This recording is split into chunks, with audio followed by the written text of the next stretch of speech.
అధ్యక్షులు గౌరవనీయులు వి కృష్ణారావు యాదవ్ గారు మాట్లాడతారు. వారిని సాదరంగా స్వాగతిస్తున్నాం. అందరికీ నమస్కారం అండి.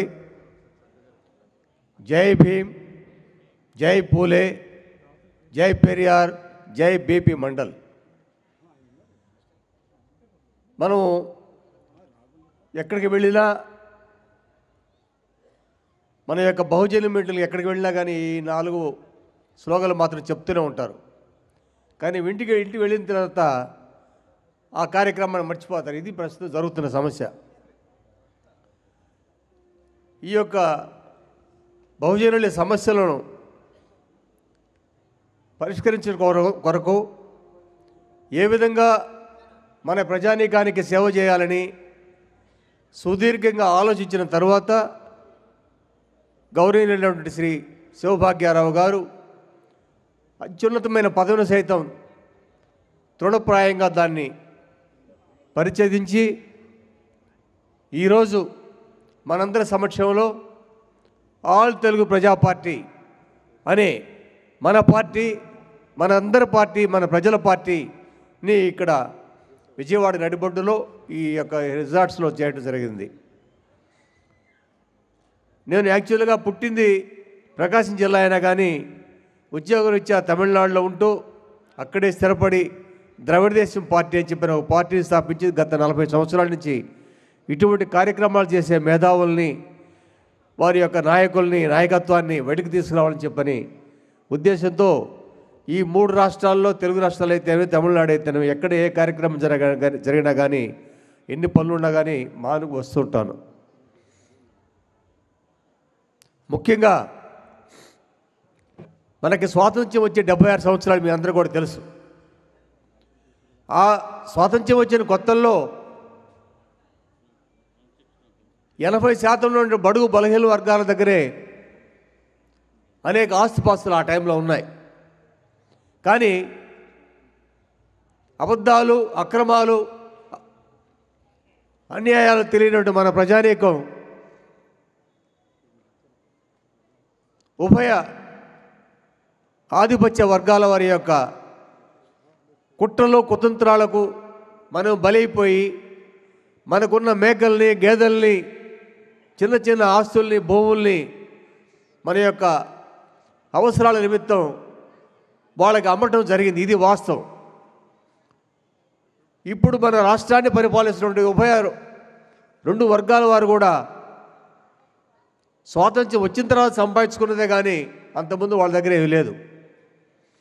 అదేవిధంగా మన ఎస్టీ సామాజిక వర్గానికి ఈ భూములు లేనందువల్ల అటవీ సంపదను వాళ్ళకి ఇవ్వడం జరిగింది ప్రభుత్వం వారు. ఈ అటవీ సంపదలో వచ్చినటువంటి ఆదాయాన్ని పెట్టుకొని మీరు మీ యొక్క జీవన విధానాన్ని కొనసాగించాలని చెప్పని ఏకగ్రీవంగా మన ప్రభుత్వాలు ఇవ్వగా, ఇప్పుడు ప్రస్తుతం జరుగుతుంది ఏంటంటే ఆ అటవీ సంపదను కూడా వాళ్ళే దోచుకొని వాళ్ళ యొక్క అధికార దాహంతో వాళ్ళు కూడా పేదవాళ్ళుగానే చేస్తున్నారు. ఏ పోలీస్ స్టేషన్లో కానీ, ఎక్కడ కూడా కానీ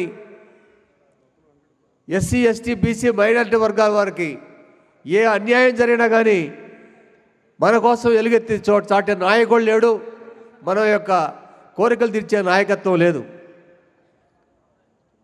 నేను ఇందాక వారి యొక్క జీవిత చరిత్ర గురించి ఒక వీడియో వేసినప్పుడు చాలా సంతోషపడ్డాను. తెల్లని మనసు శివభాగ్యారావు గారిది. ఒక్కసారి ఆ ఫోటో చూడండి. నిజంగా చూస్తేనే ఓటేయాలనిపించింది. అటువంటి మహామనిషి. చాలా సంతోషం వేసింది. హైదరాబాదులో వారిని ప్రత్యేకంగా కలిసి ఈ పార్టీ యొక్క డెవలప్మెంట్ గురించి ఆలోచించిన తర్వాత వారి యొక్క మేధస్సు, వారి యొక్క ఆలోచనలు మీరందరూ కూడా అనుసరిస్తే మన కోరికలు ఖచ్చితంగా నెరవేరుతాయి. పుట్టిన బిడ్డకు వెంటనే ₹1,00,000 అంటే ఏ నాయకుడు కూడా, ఏ పార్టీ కూడా మన దేశంలో బిడ్డల గురించి ఆలోచించింది లేదు, మహిళల గురించి ఆలోచించింది లేదు, పేదల గురించి ఆలోచించింది లేదు. కాకపోతే మనలందరూ కూడా ఉచితాలనే చెప్పని ఒక మభ్యపెట్టి మన యొక్క పురోగతిని హరించి వేస్తున్నారని చెప్పి ఈ విధంగా మీకు తెలియజేసి సంతోషపడుతున్నాను. ఈ 76 సంవత్సరాల మన యొక్క స్వాతంత్ర్య సముపార్జన చేసుకున్న తర్వాత ఈ రాష్ట్రాన్ని ఈ 2 ఆధిపత్య వర్గాల వారే మార్చి పరిపాలిస్తున్నారు. కానీ బీసీ, ఎస్సీ, ఎస్టీ, మైనారిటీ వర్గాల వారు ఏ ఒక్కరు కూడా ఒక్క దామోదరం సంజయ్ గారు తప్ప ఇంతవరకు ఎవరు కూడా ఈ రాజ్యానికి, ఈ దేశానికి, ఈ రాష్ట్రానికి ముఖ్యమంత్రి కాలేకపోయారు. అప్పుడు కూడా దామోదరం సంజయ్ గారిని ఏ విధంగా కానీ ఆయన దించాలని చెప్పని పండిట్ జవహర్లాల్ నెహ్రూ దగ్గరికి వెళ్ళి వారి మీద లేనిపోని చాడీలు చెప్పి వారు దించివేయటానికి ప్రయత్నం చేశారు. వారి మీద నమ్మకం ఉన్న తర్వాత పండిట్ జవహర్లాల్ నెహ్రూ గారు మన యొక్క ఇప్పుడు బతికే ఉన్నారు. విజయవాడలో, హైదరాబాద్ నడుబొడ్డులో ఉన్నారు. చక్రపాణి గారు మన యొక్క శాసన మండలి చైర్మన్గా ఉన్నారు. వారిని మరి ఒక కేంద్ర మంత్రిని అసలు ఏం జరుగుతుంది ఆంధ్రప్రదేశ్లో, ఒక దళిత ముఖ్యమంత్రిని మనం కనుక ఇక్కడ ఎన్నుకుంటే దాని మీద ఎన్నో ఆరోపణలు చేస్తున్నారు, మీరు చూసినప్పుడు చెప్పినప్పుడు కర్నూలులో ఉన్నటువంటి వాళ్ళ చిన్న ఇల్లు ఉంది దామోదర్ సంజయ్ గారికి. వీళ్ళిద్దరు వెళ్ళి అప్పుడు వాళ్ళమ్మ బయట రోడ్లో అన్నం పడుతుంది చిన్న కుమ్మడి పెట్టుకొని. ఆశ్చర్యపోయారు వాళ్ళిద్దరు కూడా. ఒక ముఖ్యమంత్రి గారు ఈ రకంగా ఉంది,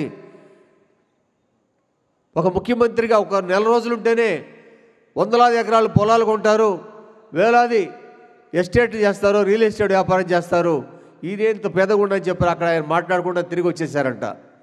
అప్పుడు ఆ కేంద్ర మంత్రి ఒకే ఒక మాట దామోదర్ సంజయ్ గారిని, తల్లిగారిని అడిగారంట, అమ్మా మీకు తెలుసా మీ అబ్బాయి ముఖ్యమంత్రి అయ్యాడంట అంటేను, అయ్యా జీతం పెరుగుద్దంట అడిగిందంట ఆమె.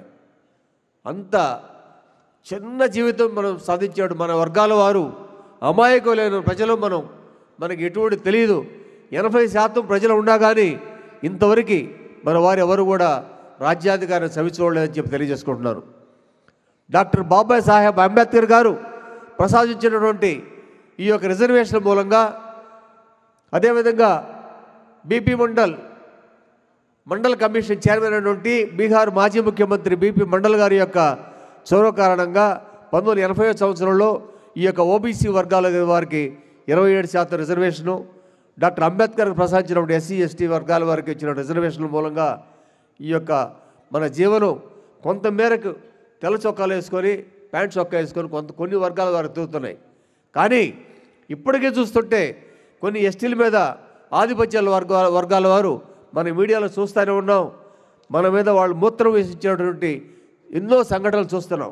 ఈ మధ్యనే తమిళనాడు రాష్ట్రం పుదుకోటలో మన యొక్క వాళ్ళు మంచినీళ్ళు తాగేటువంటి, దళితులు మంచినీళ్ళు తాగేటువంటి వాటర్ ట్యాంకులో మలాన్ని కలిపారంటే ఎటువంటి దుర్భరమైన పరిస్థితులు ఇంకా ఉన్నాయి ఈ కాలంలో కూడా అని చెప్పి మీ అందరూ కూడా తెలుసుకోవాలి. మనం ఎవరిని కూడా అడిగి మనం తీసుకోవాల్సిన అవసరం లేదు. మన ఓట్లు మనవి, సీట్లు కూడా మనమే అని చెప్పని మనం కూడా తెలుసుకుంటే ఈ యొక్క తెలుగు ప్రజా పార్టీ యొక్క అభ్యర్థుల్ని నిలబెట్టినప్పుడు వాళ్ళు డబ్బులు ఇస్తున్నారు, ఓటుకి 4,000 5,000 రూపాయలు ఇస్తున్నారు. అందులో వాళ్ళకి ఓట్లు వేసామంటే మీరు గత అన్ని సంవత్సరాలు చూసుకుంటే, అన్ని ఎలక్షన్లు చూస్తుంటే డబ్బులు తీసుకొని ఓట్లు వేయడం జరుగుతుంది. ఓటు అమ్ముకుంటే మన జీవితాలు అమ్ముకున్నట్టే మాత్రం మీరు అందరూ కూడా ఒక్కసారి ఆలోచించుకోవాలి. వాళ్ళు ఇచ్చే 2,000 రూపాయలు 3,000 రూపాయలుగా లెక్కేసుకుంటే 5 సంవత్సరాల్లో ఒక రోజుకి ₹1 కూడా పడదు. ₹1 మనం అమ్ముడు పడిపోతే మన జీవితాన్ని ₹1 అమ్ముకోవచ్చా? తప్పదు కదా. మీరందరూ ఆలోచించండి. రేపు ఆల్ ప్రజా పార్టీ 0 బేస్ బడ్జెట్ తోటి రాజకీయాలు చేయబోతున్నారు. వారికి చేదోడు వాదోడుగా ఇంకా అనేక మంది రాజకీయ నాయకులు సిద్ధంగా ఉన్నారు. మాలాంటి వారు కూడా వారు ఎన్నుదంటే నడవడానికి సిద్ధంగా ఉన్నాం.